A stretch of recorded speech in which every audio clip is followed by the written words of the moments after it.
টাকার জন্য এই জায়গায় চলে যাবেন না প্লিজ।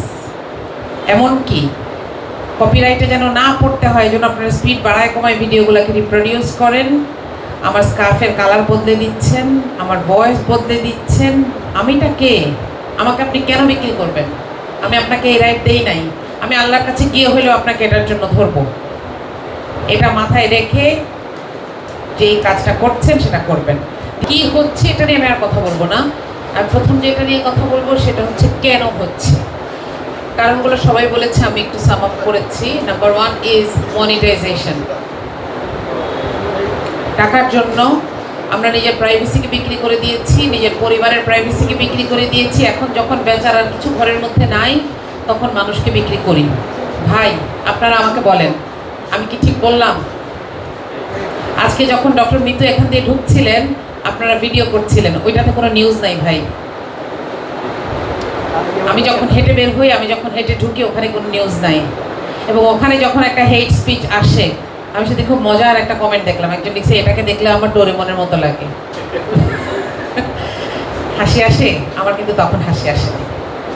এবং এই কথাগুলো আবার আপনাদের ভালো লাগে, কারণ যত এই ধরনের কথা আসবে আপনার ভিউ বাড়বে। এই জন্য আপনাদের মধ্যে যখন আমি আমার কোনো বোনকে দেখতে পাই, আমি তখন নিশ্চিন্ত হই। আমি এখানে আজকে মনে হয় 3 জন মেয়েকে দেখলাম, আমার ভাল লাগে যে অন্তত আমাদের কথা তো আপনাদের বিশ্বাস হবে না বা গায়ে লাগবে না, অন্তত আপারা আপনাদেরকে হয়তো কিছু বলতে পারবেন। আপনারা নিশ্চয়ই বুঝতে পারছেন আমি আপনাকে বলছি না, আপনাদেরকে বলছি। টাকার জন্য এই জায়গায় চলে যাবেন না প্লিজ। এমনকি কপিরাইটে যেন না পড়তে হয়, এই জন্য আপনারা স্পিড বাড়ায় কমায় ভিডিওগুলোকে রিপ্রোডিউস করেন, আমার স্কার্ফের কালার বদলে দিচ্ছেন, আমার ভয়েস বদলে দিচ্ছেন। আমিটা কে? আমাকে আপনি কেন বিক্রি করবেন? আমি আপনাকে এই রাইট দেই নাই। আমি আল্লাহর কাছে গিয়ে হলেও আপনাকে এটার জন্য ধরবো। এটা মাথায় রেখে যেই কাজটা করছেন সেটা করবেন। দ্বিতীয় যে কারণটা সামনে এসেছে সেটা হচ্ছে অ্যানিমোসিটি। মানুষের মধ্যে একটা পাশবিকতা থাকে। আমাদের কাজ হচ্ছে এটাকে রাখঢাক করে, এটাকে বুঝিয়ে শুনিয়ে মানুষ হয়ে ওঠা, তাই না? আমরা সেটা হয়ে উঠতে পারছি না। এই জায়গাটায় যাইতে হবে, উই মাস্ট। নইলে আপনার, আল্লাহ মাফ করুক, আপনার কন্যা, আপনার স্ত্রী, আপনার মাকে একদিন রাস্তায় অপমান করা হবে, মানুষ এটা ভিউ ব্যবসার জন্য ভিডিও করবে, একটা কেউ আগাবে না। আপনারা প্রমাণ দেখেন নাই? একটা লোক, তার কাঁধে একটা বাচ্চা মৃত, তার কোলে তার স্ত্রী মৃত, সম্ভবত কাঁধে স্ত্রী মৃত, কোলে আরেকটা বাচ্চা মৃত, হাতে আরেকটা বাচ্চা জীবিত, কেউ তাকে সাহায্য করতে আগায় আসছে না। দেখেন নাই? আপনি ওই জায়গায় যাইতে চান? কোনোদিন আমি ওই জায়গায় আমার দুশ্মনকেও দেখতে চাই না। এই অ্যানিমোসিটিকে আমরাই বাড়িয়ে দিচ্ছি। Number 3 reason is rage bait. নাম শুনেছেন তাই না?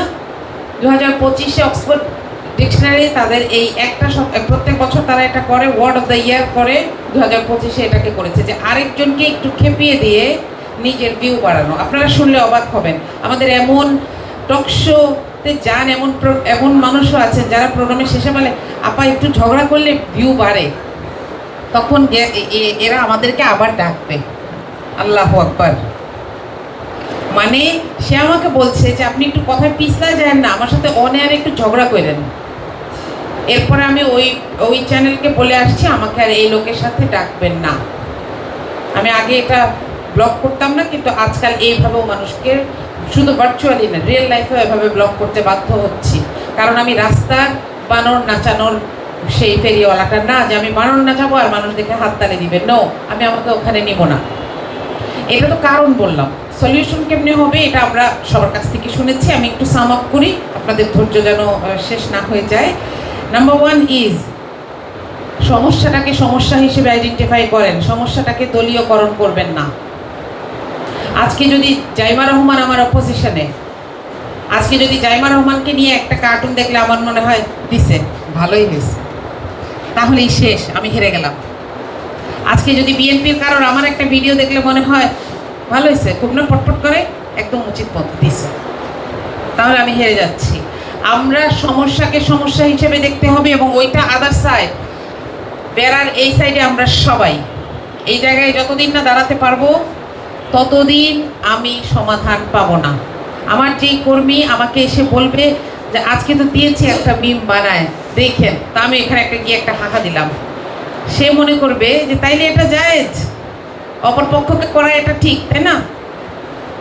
আমি যেন তার কানের উপর দুইটা দিয়ে বলতে পারি যে বন্ধ করো, ওইটাও একটা মানুষের ইজ্জত। এবং পার্সোনালি দলীয়গতভাবে কেউ অন্তত আমাকে এই জায়গায় ব্লেম করতে পারবেন না ইনশাআল্লাহ।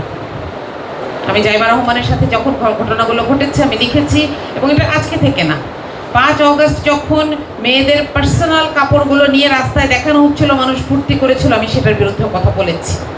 আমি একটা রেজিমকে অপোজ করতে পারি, কিন্তু একটা মানুষের মানবিক সম্মান আমার কাছে সবসময় ইম্পর্টেন্ট। এটা আপনাকে মাথায় রাখতে হবে, এখানে একমত হইতেই হবে। এটা হচ্ছে সমাধানের প্রথম ধাপ। দ্বিতীয়টা হচ্ছে আইন আছে, এখানে আমরা অনেকগুলো কথা শুনেছি, আইনের বাস্তবায়ন লাগবে, এটাও আমরা শুনেছি। কিন্তু ভাই আমি বলবো, আমাদের মেয়েদেরকে বলবো যে চামড়াটা একটু মোটা করতে হবে। ডাব গাছে কেউ ঢিল দিয়ে ডাব পারতে পারে না, সাহসও করে না। কেন? কারণ ওটা টু হাই টু রিচ, ওইখানে যেতে হবে। এত পাত্তা দিয়েন না। কেউ কথা বললে আমি যখন কান্না করি, তো সে তো খুশি যে সে আমাকে আঘাত করে, অনেক মজা লাগবে তার।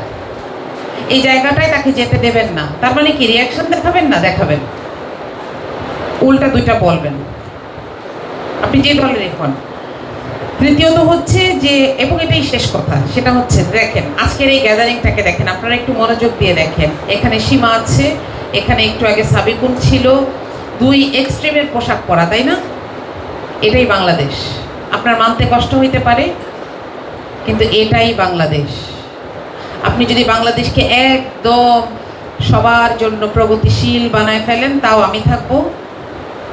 আর বাংলাদেশকে 100% হুজুর রাষ্ট্র বানাতে চাইলেও কোরআন অনুমোদন দেয় যে এখানে সীমা আক্তারও থাকবে।